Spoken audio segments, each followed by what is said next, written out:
সময় খুব সংক্ষিপ্ত, এটি নদীর মতো বয়ে যাচ্ছে। এটা চলে যায় আর তা কখনো ফিরে আসে না। আমরা যদি কোনো কিছু সময় না করি, পরে আমাদের অনুশোচনা ছাড়া আর কিছুই বাকি থাকবে না। তাই যা কিছু করার সেটা আজ, এখনই করতে হবে।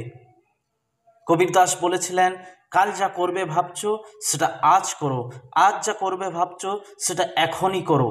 কারণ এক পলকে সব কিছু শেষ হয়ে যেতে পারে, তখন আর তুমি কি করবে? আপনি কি আপনার দিন কখনো গণনা করেছেন? আপনি কি জানেন প্রতিটা দিন কতটা গুরুত্বপূর্ণ? আমি আজকের জীবন যে কত সংক্ষিপ্ত তা নিয়ে কথা বলতে চাই। আমাদের আগের তুলনায় এখন অনেক কম সময় রয়েছে। আমাদের বাবা ঠাকুরদারা যতদিন বাঁচতেন, এখন তার থেকে অনেক কম আমাদের বয়সের সময়সীমা।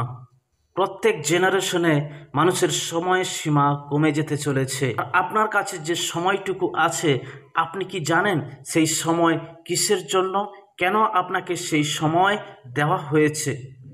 আপনার কাছে যে সময় আছে, সেই সময়কে আপনি কিভাবে কাজে লাগাচ্ছেন? বাইবেল বলছে, গীতরচক তার 31:15 যে আমার সময় ঈশ্বরের হাতে রেখেছি। এই পৃথিবীর প্রতিটি মানুষের জন্য সমান 24 ঘন্টা রয়েছে।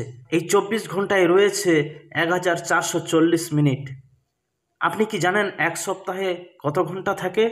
168 ঘন্টা। এখন যদি আপনি 70 বছর বেঁচে থাকেন, তাহলে আপনার প্রথম 15 বছর শৈশব এবং কৈশোরে কেটে যাবে। তারপর আমরা 20 বছর বিছানায় ঘুমিয়ে কাটিয়ে দিই এবং শেষের 5 বছর থাকে অসুস্থতা, দুর্বলতার জন্য।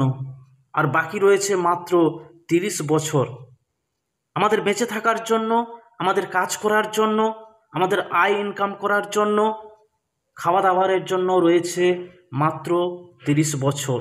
পবিত্র বাইবেল বলে, মানুষ জীবন কেমন? এটা একটি বাষ্পের মতো, যা অল্প সময়ের পরে আবার বিলীন হয়ে যায়। এটি একটি সেই ফুলের মতো, যা সকালে ফোটে আবার সন্ধ্যায় ঝরে পড়ে। প্রিয় বন্ধুরা, আমাদের সময় ইতিমধ্যে ঈশ্বরের হাতে রয়েছে। ঈশ্বর আমাদের এই পৃথিবী থেকে তুলে নেওয়ার জন্য একটি দিনও ইতিমধ্যে ঠিক করে ফেলেছেন। এটি একটি দুর্ঘটনা হতে পারে, এটি ক্যান্সার হতে পারে, হার্ট অ্যাটাক হতে পারে, যাই হোক না কেন, এটা ইতিমধ্যে নির্ধারিত রয়েছে। আমাদের জন্ম এবং মৃত্যু ঈশ্বর নির্ধারণ করে থাকেন, কিন্তু বাকি বেঁচে থাকার যে সময়কাল, তা আমাদের হাতে ঈশ্বর দিয়েছেন। একদিন ঈশ্বরের মহান বিচারের সামনে আমাদের সকলকে দাঁড়াতে হবে। আপনারা কিভাবে এই পৃথিবীতে জীবন কাটিয়েছেন, কিভাবে আপনার সময়কে অতিবাহিত করেছেন, যীশুখ্রিস্টের জন্য আপনি কি করেছেন, তার হিসেব আপনাকে দিতে হবে। কারণ ঈশ্বর তার পুত্রকে আমাদের পাপের জন্য মরতে এই জগতে পাঠিয়েছিলেন, কারণ আমরা পাপী ছিলাম। আমাদের গায়ের রং ঈশ্বর দেখে না, ঈশ্বর হৃদয় দেখেন। আর ঈশ্বর দেখেন যে আপনার আধ্যাত্মিক হৃদরোগ রয়েছে, আর সেই আধ্যাত্মিক হৃদরোগকে বলা হয় পাপ। আর আমরা সকলেই পাপী। এটা আমার কাছে আকর্ষণীয় যে ধনী ব্যক্তিরা বেশি ঘন্টা কিনতে পারে না, বিজ্ঞানীরা নতুন মিনিট আবিষ্কার করতে পারে না। আপনি অন্য দিনে ব্যয় করার জন্য সময় সঞ্চয় করতে পারবেন না। শাস্ত্র বলে যে আমাদের সময়কে কাজে লাগাতে হবে। এটি জগতের বাইরে একটি অংশ, অর্থাৎ আমাদেরকে সময় কিনে নিতে হবে। আপনার সময়ের 10% নিয়ে বলুন, প্রভু এই সময় আমরা বাইবেল অধ্যয়নের জন্য, প্রার্থনার জন্য কাটাতে চাই। যাই হোক, আপনি কি আপনার জীবন যীশুখ্রিস্টের কাছে উৎসর্গ করেছেন? আপনি কি প্রভু যিশুর প্রতি সম্পূর্ণ প্রতিশ্রুতিবদ্ধ? আপনি কি নিশ্চিত যে আপনি যদি এখন মারা যান, তাহলে আপনি স্বর্গে যেতে চলেছেন? আপনি কি নিশ্চিত যে আপনার পাপ ক্ষমা হয়েছে? তারপর তো রয়েছে সময়ের ব্যস্ততা, এটি আমাদের নিয়ন্ত্রণ করে। আর আমরা হতাশ হয়ে পড়ি, এক জিনিস থেকে অন্য জিনিসের পিছনে ছুটে বেড়াই, কারণ আমাদের মনে হয় না যে আমাদের কাছে যথেষ্ট সময় আছে। আপনি বলবেন, রবিবারে আমি সময় পাই না, কারণ আরও অনেক কাজ, সময় খুব কম। যিশু বলেছিলেন, আমাকে তার কাজ করতে হবে যিনি আমাকে দিন থাকতে পাঠিয়েছেন। রাত আসবে যখন কেউ কাজ করতে পারবে না। রাত তোমাদের কাছে আসবে এবং তোমরা ঈশ্বরের সেবা করার সুযোগ পাবে না। যতক্ষণ পারো তার সেবা করো, এখনই তার সেবা করো, তোমাদের জীবনে তাকে প্রথমে রাখো। তবুও জীবনের শেষে তিনি বলেছিলেন, আমি সেই কাজ শেষ করেছি যা তুমি আমাকে করতে দিয়েছিলে। আপনার জীবনের জন্য ঈশ্বরের একটা পরিকল্পনা আছে এবং ঈশ্বরের সাহায্যে আপনি তার সমাপ্তি করতে পারেন এবং তিনি আপনাদের এমন আনন্দ এবং শান্তি দেবেন যা আপনারা কখনো স্বপ্নে ভাবতে পারেননি, যদি আপনি তার উপর আস্থা, বিশ্বাস, ভরসা রেখেছেন। যিশু যখন এই পৃথিবী ছেড়ে চলে গেলেন, এমন কিছু মানুষ ছিল যাদের সুস্থ হওয়ার প্রয়োজন ছিল এবং এমন কিছু জীবন ছিল যাদের স্পর্শ করা প্রয়োজন ছিল, কিন্তু যিশু বলেছিলেন যে তিনি তার উপর অর্পিত কাজ সম্পন্ন করেছেন। আপনি ঈশ্বরের দৃষ্টিতে এক অনন্য ইউনিক ব্যক্তি। কেউ আপনার জায়গা নিতে পারবে না এবং ঈশ্বরের রাজ্যের জন্য আপনাকে দরকার। একদিকে সময় আমাদের হাতিয়ার হতে পারে, আবার আমরা এর দাসও হয়ে যেতে পারি। তবু সময় আশ্চর্যজনকভাবে সকলের জন্য ন্যায্য এবং ক্ষমতাশীল। অতীতে আপনি যতই সময় নষ্ট করেন না কেন, তোমার আজ এবং আগামীকাল বলে কিছু রয়েছে। অ্যাডলাই স্টিফেনসন বলেছিলেন, তোমার জীবনের দিনগুলো নয়, বরং তোমার দিনের জীবনই গুরুত্বপূর্ণ। তোমাকে এটা কিনতে হবে, তোমাকে কত দাম দিতে হবে, এর মূল্য হলো কিছু জিনিসের জন্য আপনার কাছে সময় থাকবে না।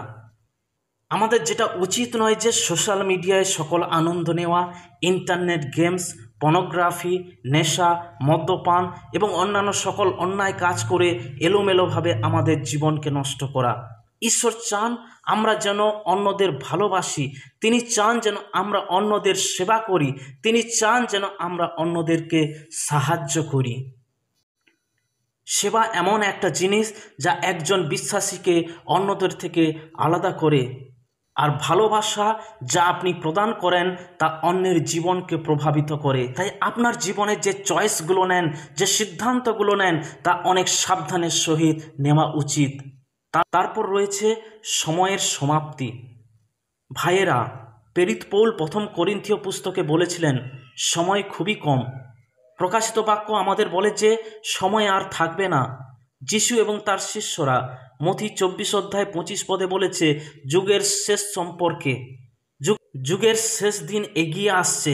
তার সাথে সাথে প্রকাশিত বাক্য 12তে আমরা পড়ি যে শয়তান উত্তরোত্তরভাবে সক্রিয় হবে, কারণ সে জানে যে তার দিন গণনা করা হয়েছে। হ্যাঁ, একজন শয়তান আছে। শয়তান এবং তার বাহিনী প্রকৃতপক্ষে আপনার পেছনে রয়েছে। তারা আপনার জীবনকে ধ্বংস করার জন্য চেষ্টা চালাবে। সে আপনাকে তার রাজ্যে রাখার জন্য যুদ্ধ করবে, কারণ আপনি জানবেন দুটি রাজ্য রয়েছে, শয়তানের রাজ্য এবং ঈশ্বরের রাজ্য। কিন্তু আপনি কোনটিতে থাকতে চান তা বেছে নেওয়ার ক্ষমতা এবং অধিকার আপনার আছে। রোমিও 13তে সাধু পৌল লিখেছেন, এখন ঘুম থেকে জেগে ওঠার সময়, কারণ এখন আমাদের বিশ্বাস করার সময়ের চেয়ে আমাদের পরিত্রাণ আরও কাছে এসে গেছে। রাত অনেক আগেই শেষ হয়ে গেছে, দিন শেষ হয়ে গেছে। তাই আসুন আমরা অন্ধকারের কাজগুলো ত্যাগ করি এবং আলোর বর্ম পরিধান করি। বাইবেলে বেশ কয়েকবার এই বাক্যাংশটিকে ব্যবহার করা হয়েছে, সময় কাছে এসে গেছে। যিশু আমাদের সময়ের লক্ষণগুলো বুঝতে বলেছেন। এর একটি লক্ষণ হলো অন্যায় প্রচুর হবে। সংবাদ মাধ্যম খুলে দেখুন, হিংসা, অন্যায়, অনর্থ ছাড়া আর কিছুই নাই। সর্বত্র অন্যায় ছড়িয়ে পড়েছে। শুধু নিউ ইয়র্কে নয়, পুরো ওয়ার্ল্ডে। যখন স্বর্গে গণনার ডাক দেওয়া হবে, তখন আপনি কি প্রস্তুত থাকবেন? আপনার নাম কি সেই জীবন পুস্তকে লেখা থাকবে? কারণ শাস্ত্র বলে, যদি আপনার নাম মেষশাবকের জীবন পুস্তকে না থাকে, তাহলে আপনি কখনো স্বর্গে প্রবেশ করতে পারবেন না। আপনার নাম এখনই বাইবেলে যা বলা হয়েছে সেই বইগুলোতে, এবং আপনার নামের নিচে আপনার সমস্ত কর্ম, আপনার সমস্ত পাপগুলো লিপিবদ্ধ রয়েছে। আপনি যা কিছু ভুল ভেবেছেন, যা কিছু ভুল করেছেন, সব কিছু রেকর্ড করা হয়েছে। আপনার সমস্ত ভুল উদ্দেশ্য সব কিছু সেখানে লিপিবদ্ধ আছে, এবং বিচারের সময় আমরা সবাই মুখোমুখি হব সেই বিচারক প্রভু যিশুর সামনে। কিন্তু যখন আপনি যিশুর কাছে আসবেন এবং নিজেকে পবিত্র করে সম্পূর্ণরূপে তার কাছে সমর্পণ করবেন, নিজের ত্রাণকর্তা প্রভুরূপে অ্যাকসেপ্ট করবেন, তখন তিনি ওই বইগুলোর সব কিছু মুছে ফেলবেন এবং আপনার নাম আর একটি বইতে লিখবেন। সেটি হলো জীবন পুস্তক, মেষশাবকের জীবন পুস্তক। আপনার নাম কি সেখানে লেখা আছে? যদি আমার নাম সেখানে লেখা না থাকতো এবং আমি তা না জানতাম, তাহলে আমি আজ এই মুহূর্তে আমি নিশ্চিত হতাম, কারণ আমার জীবনে এমন মুহূর্ত আর কখনো নাও আসতে পারে। তারপর সময়ের সংক্ষিপ্ততা এবং তাৎক্ষণিক পদক্ষেপ নেওয়ার দাবি করে। সময় খুব কম, তা আমাদের এখনই কিছু করার আহ্বান জানায়, কারণ শাস্ত্র বলে 2 করিন্থীয় 6:2 এখনই গ্রহণযোগ্য সময়, আগামীকাল নয়, আজই। আপনার যা করা উচিত তা এখনই করুন। আপনার টাকা দেওয়া উচিত, এখনই দিন। যাদের সাক্ষী থাকা উচিত এখনই সাক্ষী দিক। যখনই ঘড়ির কাঁটা টিকটিক করে তখন মনে হচ্ছে এখনই সময়। আজ যদি আপনি তার কণ্ঠস্বর শুনতে পান, তাহলে আপনার হৃদয়কে কঠিন করবেন না। আপনি আপনার হৃদয়কে কঠিন করতে পারেন। আপনি এইরকম একটি প্রচার শোনার পর আপনি আপনার হৃদয়কে কঠিন করতে পারেন, এবং পরের বার যখন আপনি সুসমাচার শুনবেন, আপনার হৃদয় আরও কঠিন থেকে কঠিনতর হয়ে যাবে। তাই এখনই খ্রিস্টের কাছে আসুন। তারপর সময়ের সতর্কীকরণ আছে। একদিন আপনার আত্মার জন্য অনেক দেরি হয়ে যাবে। সিদ্ধান্তহীনতা এবং দোদুল্যমানের জন্য সময় খুবই কম। দুটি মতামতের মধ্যে থেমে যেও না। বোকারা বলে প্রচুর সময় আছে, শয়তান বলে প্রচুর সময় আছে। প্রতিদিন সকালে তোমার কাছে ব্যয় করার জন্য 86,400 সেকেন্ড আছে। আর যখন আপনি এই প্রচারটি শুনছেন, তখন শয়তান বলবে অপেক্ষা করো, অন্য দিন, অন্য সময়, অন্য জায়গায়। কিন্তু আপনি জানবেন এখনই সময়, এড়িয়ে যাবেন না। আপনার সময়কে খারাপ কাজে অপচয় করবেন না। এখনই সিদ্ধান্ত নেন, যীশু খ্রিস্টকে আপনার প্রভু ও ত্রাণকর্তা রূপে গ্রহণ করুন। আপনি ভাবছেন আজ নয়, আগামী দিনগুলোতে যীশুকে আমার জীবন সমর্পণ করব। আপনি জানবেন আপনি আজ যদি এটা করতে না পারেন, আগামী দিনে অন্য আর একটি অজুহাত আপনার মাথায় আসবে। আপনি এইভাবে দিনের পর দিন অবহেলা করবেন। তাই আজকের দিনকেই আপনি অনুতাপের দিন করুন। আজকের দিনকে ক্ষমা পাওয়ার দিন করুন। আজকের দিনই হলো পরিত্রাণের দিন। তাই যা কিছু করার এখনই করুন। সময় বয়ে চলেছে, এটি থেমে থাকবে না। একবার চলে গেলে তার পুনরায় ফিরে আসবে না। তাই আপনার সিদ্ধান্ত আপনি সঠিকভাবে বিচক্ষণতার সাথে এবং ঈশ্বরের আত্মার অনুপ্রেরণায় আপনি গ্রহণ করুন।